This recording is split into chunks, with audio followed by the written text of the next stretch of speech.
we're gonna dive right back into the old C10 here, so here we go. Well, next on the list, we're gonna get the fuel system done here. This is a 49 to 52 Chevy passenger car tank. Hey, Bruce. Another casualty from FedEx. Here's the fuel level sender float smashed to pieces. Thanks. I had ordered a K5 Blazer tank, but I ended up sending it back. Pretty much hung down below the diff cover. That was another 5 inches taller than this tank. This is 8 inches. And I don't know, I was looking at it and I just couldn't do it.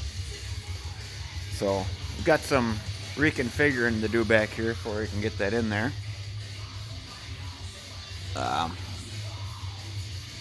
The exhaust is ran through the frame here. So I'm gonna have to cut this exhaust back somewhere in here and get it outside the frame so we can get that tank up in there. I also need to cut this brace out, a couple rivets.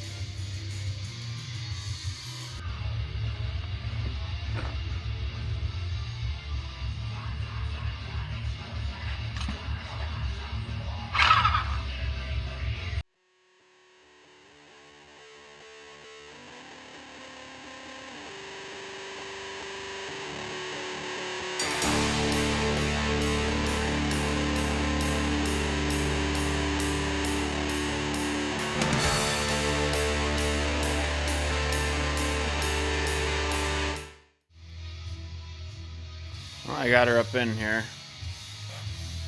I need to trim just a little bit on the inside of the frame rail and get her in there. Maybe, I don't know, 3/8 of an inch on each side. You can see how this is going to lay up in here. Should catch the pinch weld on the tank all the way around. I had to cut off that long filler. Show you what I got to do with that when the time comes.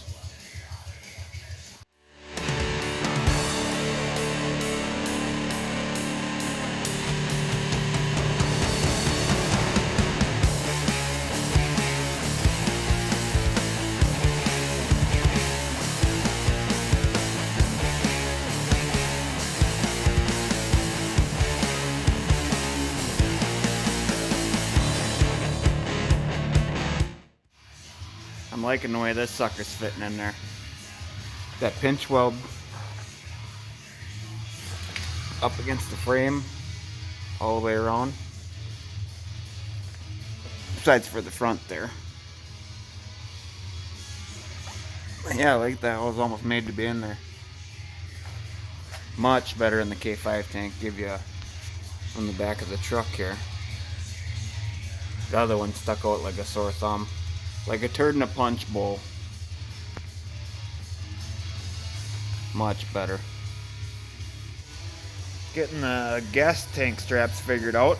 See, I had to shorten. This is the one they sent.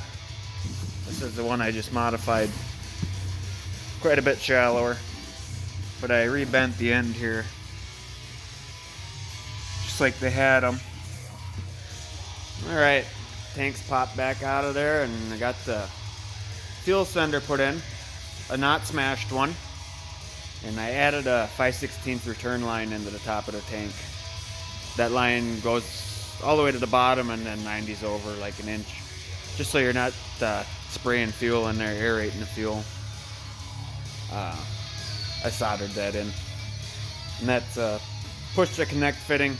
Make them with the old Master Cool hydraulic flaring tool.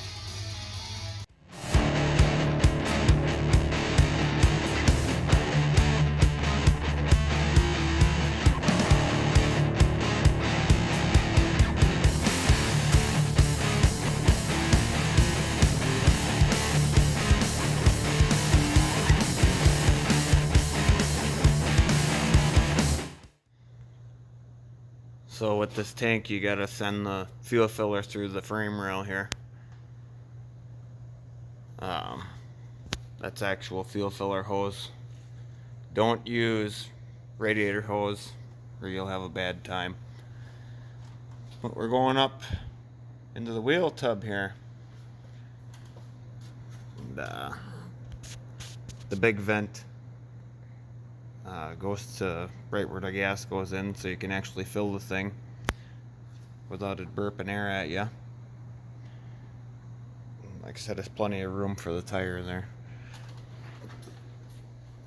And here's the cap we come up with.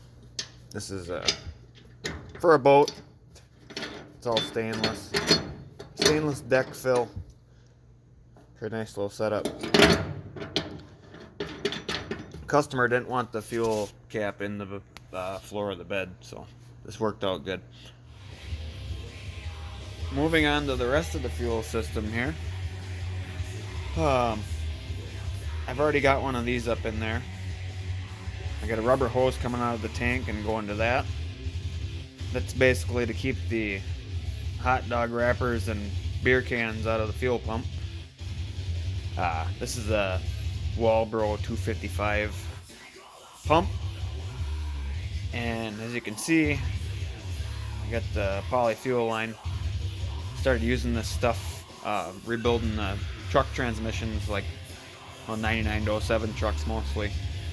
I take the tranny out of them, and inevitably you gotta move the fuel lines around, and up here in Wisconsin, as I've mentioned before, everything rusts, so you ended up moving the fuel lines a little bit, and pretty soon everything's leaking, so you end up replacing the whole system because you had to change the tranny.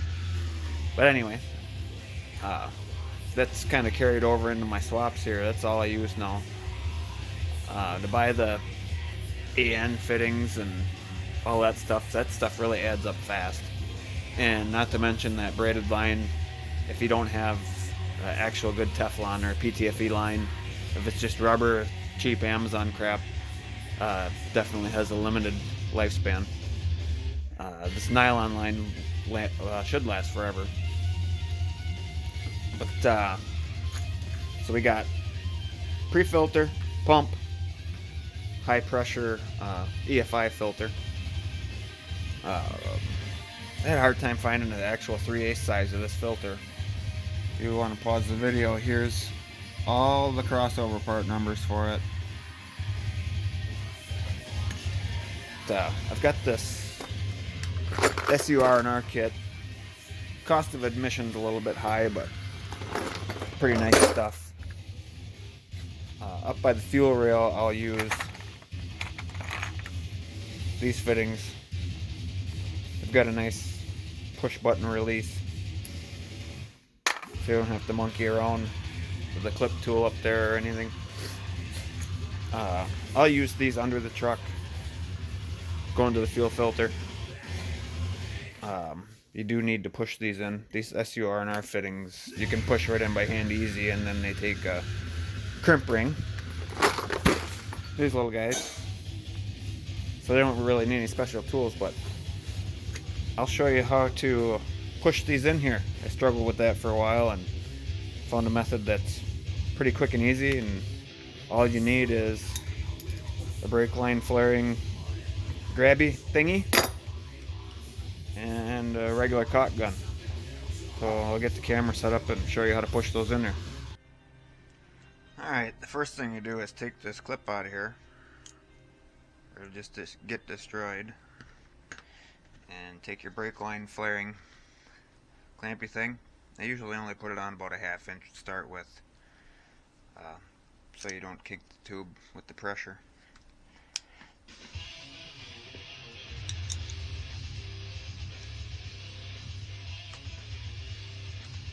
Get that baby tightened up on there. I'll take just a little bit of oil. It's got ATF in it. Give her a squirt.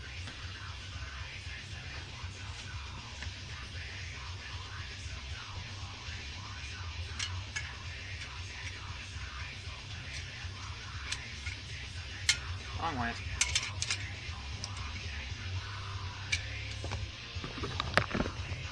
You can see what I'm doing here.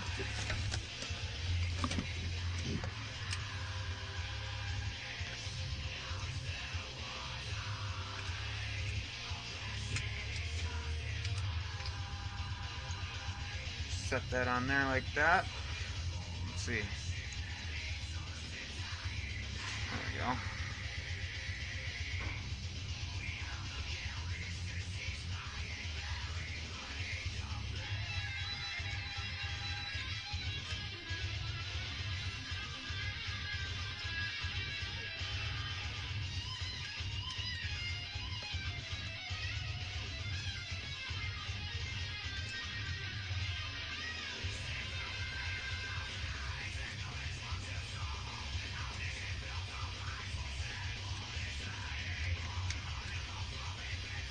I just got it started.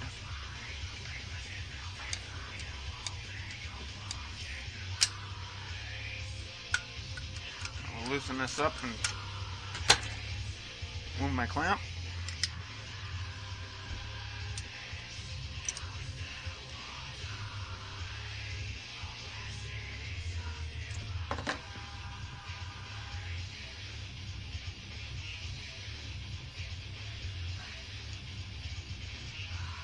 You only want to pull this as far back as you need, or else it'll kink the tube up here instead of pushing in. That looks about right.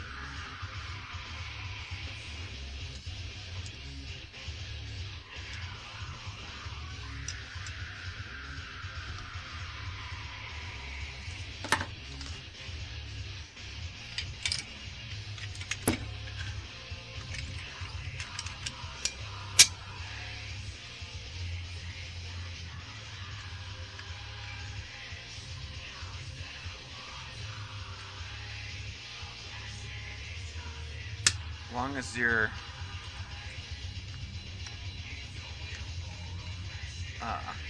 line is centered in the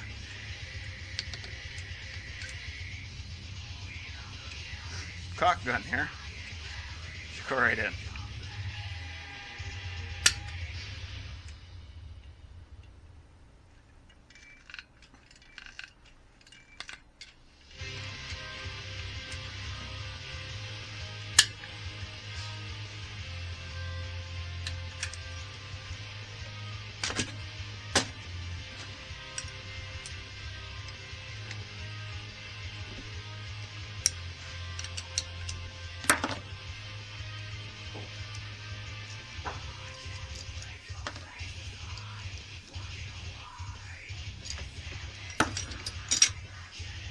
There you have it.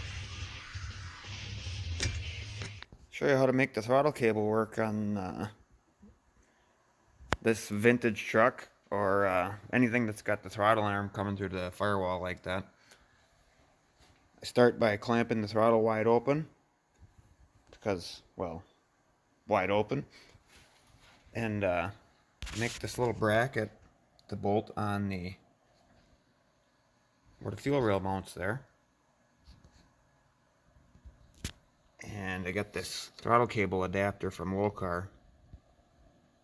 I'll throw still in here the part number so you can find it easy. But, yeah, get rid of that thing. There was another one of these little barrel crimps right on the end. I cut it right off at the end, and if that's all the way back, you're wide open, and stick her in there and tighten her down. That's all there is to it.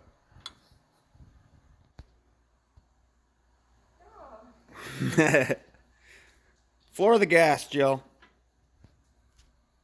Looks like we got her. Let off. Yeah, just have somebody help you make sure you got full pedal travel, and it returns idle. We're slack when she's not on the pedal, so we're good to go. I'm working on getting this exhaust dialed back together. Got that side fitted up. And I remembered that putting a column shift back in here. So I screwed the linkage on, and we got a little conflict there. And that's the way this swapping goes. You gotta be thinking 10 steps ahead. So that piece I made, I can use any other side, I suppose. But I'll have to extend header back. I'll run 3" back to probably here and get clear of all that before I put my V-band on. Well, I got the exhaust fit up here how I like it. I was able to use my adapter I made on the other side. We haven't got a lot of clearance here, but clearance is clearance.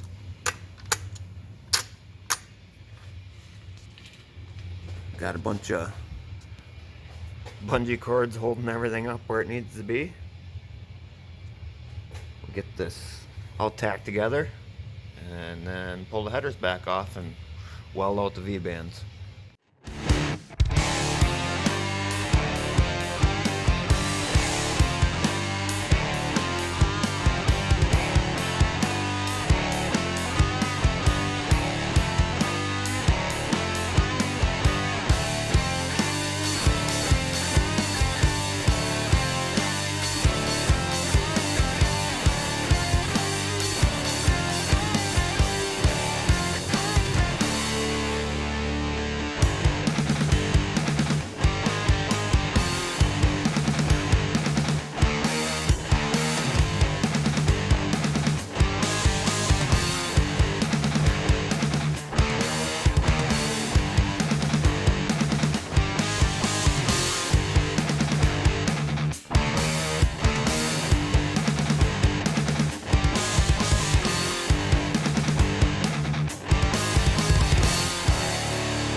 I got all my joints welded up here, V-bands welded on.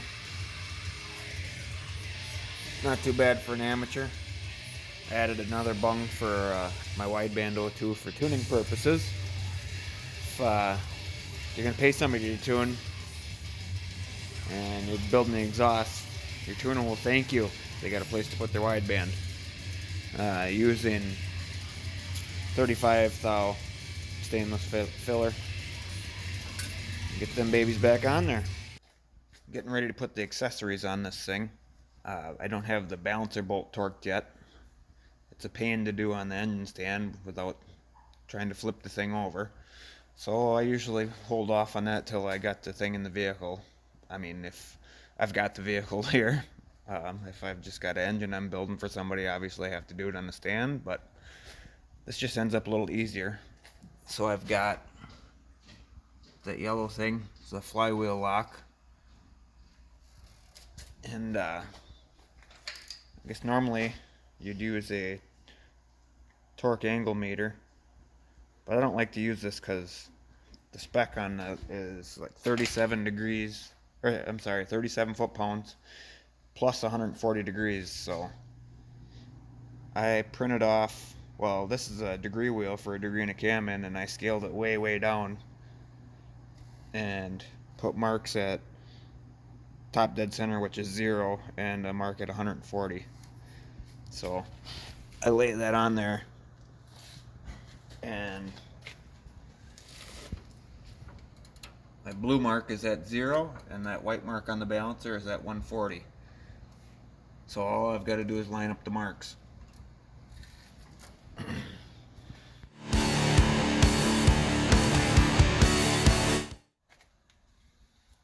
And there we go. Nothing that a 4-foot cheater bar can't handle.